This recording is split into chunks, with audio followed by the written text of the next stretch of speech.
Welcome back to my channel. ഇന്നത്തെ video വളരെ സ്വാദിഷ്ടമായ ഒരു അച്ചാർ റെസിപ്പിയാണ്.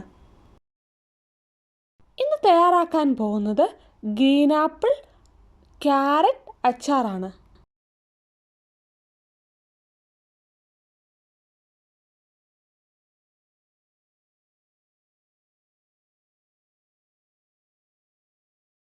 ഈ അച്ചാർ തയ്യാറാക്കാൻ വേണ്ടി നല്ല പുളിയുള്ള ഗ്രീൻ ആപ്പിളാണ് എടുക്കേണ്ടത്.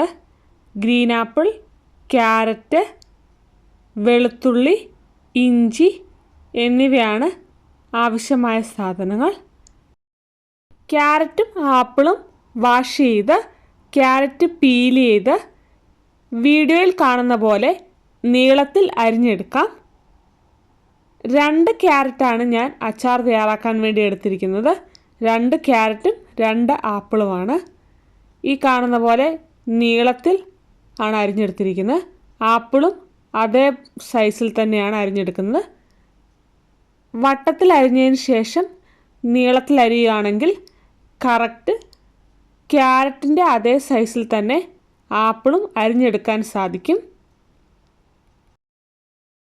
ഗ്രീൻ ആപ്പിൾ അരിഞ്ഞാൽ ഉടൻ തന്നെ വെള്ളത്തിലിട്ടാൽ ആപ്പിളിൻ്റെ കളർ ചേഞ്ച് ആവുകയില്ല. ഇനി അച്ചാർ തയ്യാറാക്കാനുള്ള പാത്രം വെച്ച് ഫ്ലെയിം ഓൺ ചെയ്ത് ഓയിൽ ഒഴിച്ചു കൊടുത്ത് കടുകിട്ട് കടുക് പൊട്ടി വരുമ്പോഴേക്കും അതിലേക്ക് വെളുത്തുള്ളി, ഇഞ്ചി ആഡ് ചെയ്ത് കൊടുക്കുക. വെളുത്തുള്ളി ഇഞ്ചി നീളത്തിലാണ് അരിയുന്നത്. എരിവിന് ഞാൻ കാന്താരി മുളകാണ് ചേർത്ത് കൊടുക്കുന്നത്. തണ്ടോടുകൂടി തന്നെയാണ് ചേർത്ത് കൊടുക്കുന്നത്. ഇഞ്ചിയും വെളുത്തുള്ളിയും കാന്താരിയുടെ ഒപ്പം തന്നെ അരിഞ്ഞു വെച്ചിരിക്കുന്ന ക്യാരറ്റും ചേർത്ത് നന്നായിട്ട് വഴറ്റിയെടുക്കാം. ക്യാരറ്റ് നന്നായി വഴന്നു വരാൻ വേണ്ടി അല്പം ഉപ്പ് ആഡ് ചെയ്ത് കൊടുത്ത് ലോ ഫ്ലെയിമിൽ അടച്ചു വെച്ച് നന്നായിട്ട് വഴറ്റിയെടുക്കാം.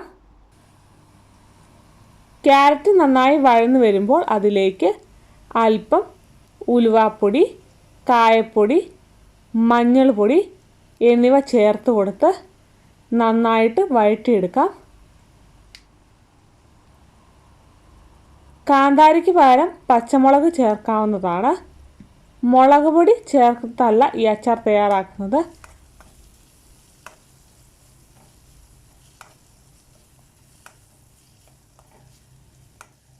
ക്യാരറ്റ് നന്നായിട്ട് വഴന്നു വന്നിട്ടുണ്ട്. ഇനി അതിലേക്ക് അരിഞ്ഞു വെച്ചിരിക്കുന്ന ആപ്പിൾ ഇട്ട് കൊടുക്കാം. ആപ്പിളും ആഡ് ചെയ്ത് കൊടുത്തതിന് ശേഷം നന്നായിട്ട് മിക്സ് ചെയ്യുക. ആപ്പിളും നന്നായി വഴന്നു വരുമ്പോൾ അതിലേക്ക് അല്പം വിനെഗർ ആഡ് ചെയ്ത് കൊടുക്കാവുന്നതാണ്. അല്പം വിനെഗർ ആഡ് ചെയ്ത് കൊടുത്ത് നന്നായിട്ട് മിക്സ് ചെയ്ത് ഫ്ലെയിം ഓഫ് ചെയ്ത് അടച്ചു വയ്ക്കാം. ചൂടോടുകൂടി തന്നെ തയ്യാറാക്കിയ പാത്രത്തിൽ തന്നെ 2-3 മണിക്കൂർ വയ്ക്കുന്നതാണ് നല്ലത്.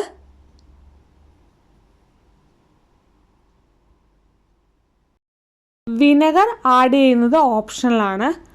വിനെഗർ ആഡ് ചെയ്തില്ലെങ്കിലും അല്പനേരം അടച്ച് ചൂട് പാത്രത്തിൽ വെച്ചാൽ മസാലയൊക്കെ നന്നായിട്ട് പിടിച്ച് അച്ചാർ തയ്യാറായിക്കോളും. വിനെഗർ ആഡ് ചെയ്യേണ്ടത് നിർബന്ധമില്ല. മറ്റ് അച്ചാറുകൾ പോലെ തന്നെ എയർ ടൈറ്റ് കണ്ടെയ്നറിലാക്കിയാൽ ദിവസങ്ങളോളം ഇരിക്കുന്ന അച്ചാറാണിത്.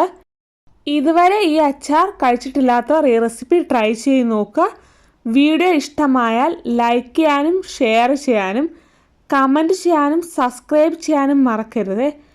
മറ്റൊരു വീഡിയോയുമായി കാണുന്നവരേക്കും ബൈ.